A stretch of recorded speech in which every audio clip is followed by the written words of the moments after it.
Olá, sejam bem-vindos a mais um programa Prova Final.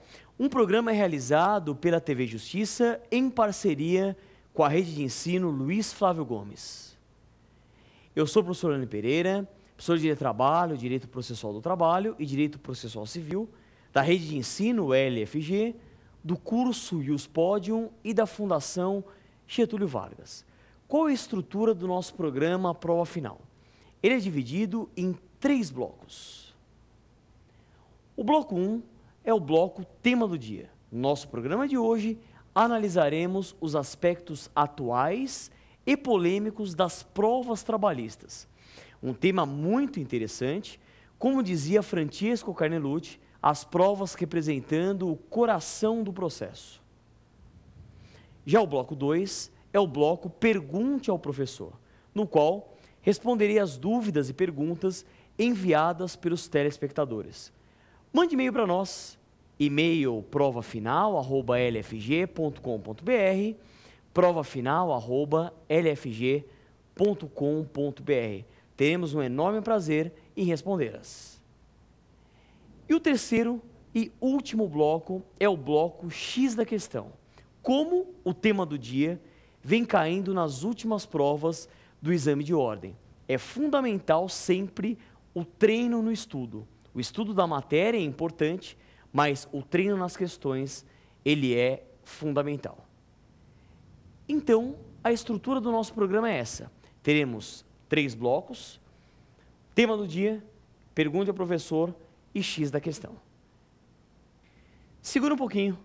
Então, começaremos em breve o nosso bloco 1, tema do dia, em que analisaremos os aspectos atuais e polêmicos das provas trabalhistas.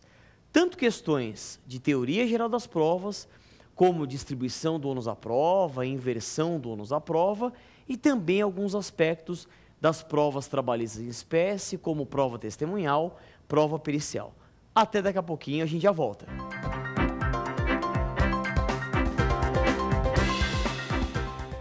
Iniciaremos agora o nosso bloco 1, o bloco tema do dia.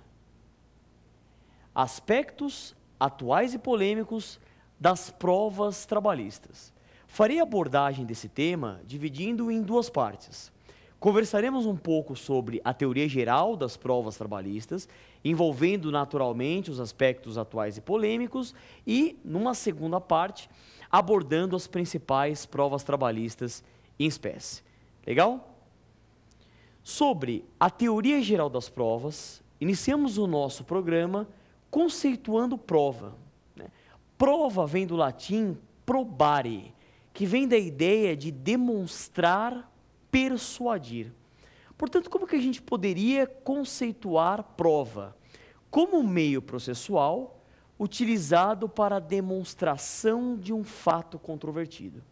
Portanto, sempre quando a gente tem um fato controvertido, isso é demonstrado e comprovado judicialmente mediante provas. Nós temos importantes aí meios de prova.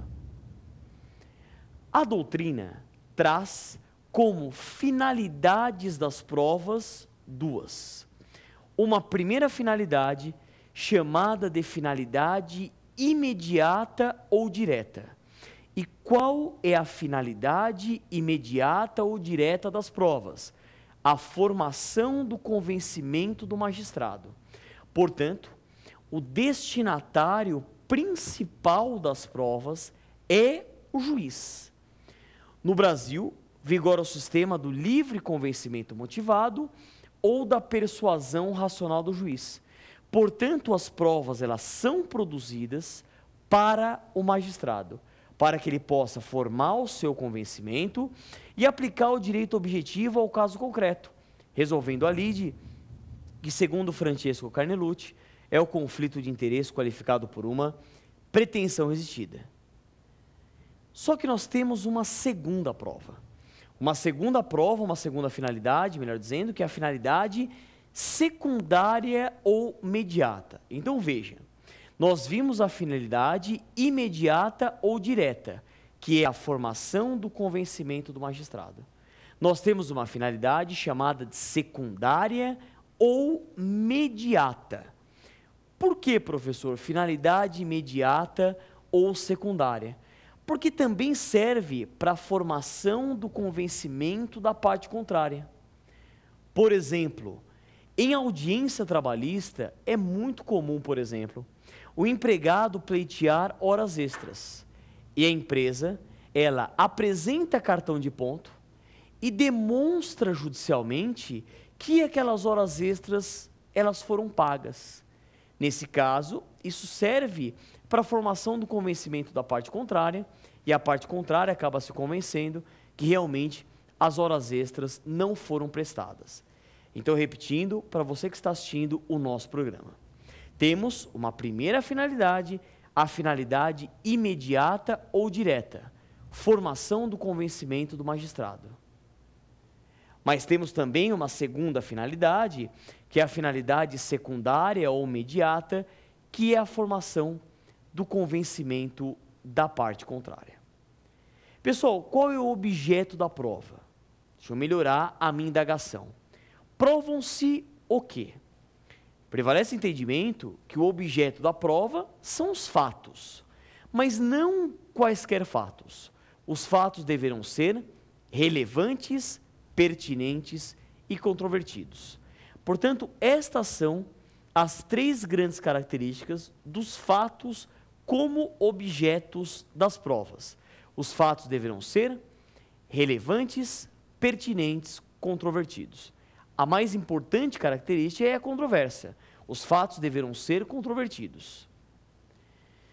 Nessa linha de raciocínio, alguns fatos independem de prova, e eles estão previstos no artigo 334 do Código de Processo Civil, que são os fatos notórios, incontroversos, confessados, em cujo favor milita uma presunção de veracidade. São os 4 incisos do artigo 334 do CPC. Portanto, qual é a conclusão que a gente chega? Que os fatos relevantes, pertinentes e controvertidos representam objeto das provas, mas alguns fatos independem de prova. Ok? Ainda nessa linha de raciocínio, nós temos a ideia de que o direito independe de prova. Se os fatos dependem de prova, o direito, em regra, não deve ser provado. É um importante princípio que nós conhecemos como o princípio do iura novit curia.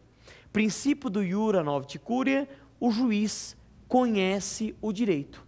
Nós temos uma outra ideia de que narra-me os fatos que eu te dou o direito. É essa sistemática em relação ao magistrado. As partes entregam os fatos e o juiz aplica o direito objetivo ao caso concreto. Então, até aqui, provam-se fatos e o direito não se prova. Só que não é bem assim.